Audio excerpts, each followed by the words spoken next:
Hey, what's up, my friend? So, in today's episode, we'll be talking about how to spot trading opportunities in a boring market, right? So, what do I mean by boring, right? So, boring here refers to, market is in a low volatility environment. Market isn't going anywhere. Maybe it's due to seasonal tendencies, like maybe end of the year, summer holidays, blah, blah, blah, whatever, right? Market is boring. So, what now? How do you trade such market conditions?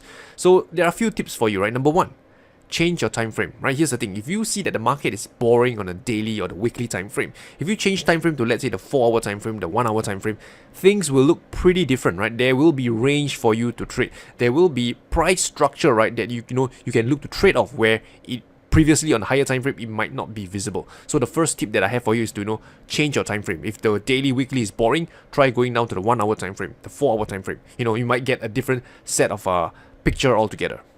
Number two, adjust your trading strategy. So maybe on the higher time frame, like the daily, you're used to trading breakouts, used to trading, higher volatility market environment. But when volatility dies out, you kind of get confused, you're lost, man. What should I be doing? Do I buy? Do I sell? Do I stay out? Yeah, so in such market condition, right, I have something for you to consider.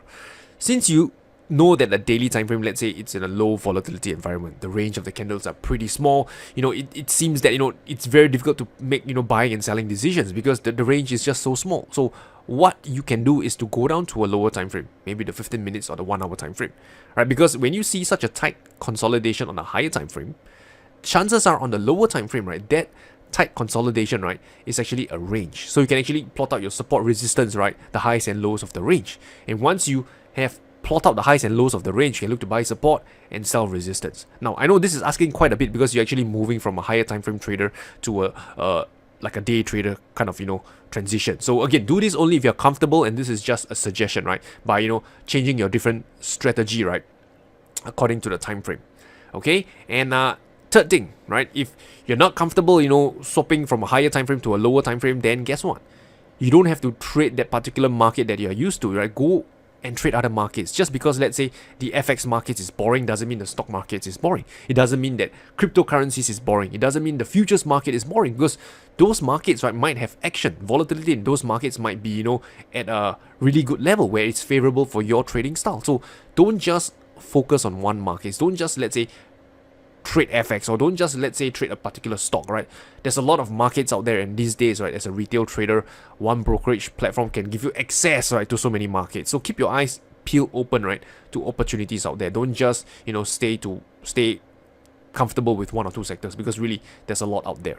Okay, and next thing, right, if you don't want to get out of your comfort zone, then the next thing you can do is to research, right? Take this time to research new trading strategies, right? To look through your trading journal and see how you can improve on things, right? Since market conditions are not favorable to you, doesn't mean you cannot be productive, right? You can always research new strategies, maybe breakout strategies, mean reversion strategies, trend following. You can always study your trading journal and see how you can make tweaks and improve your trading results. That's another thing you can do.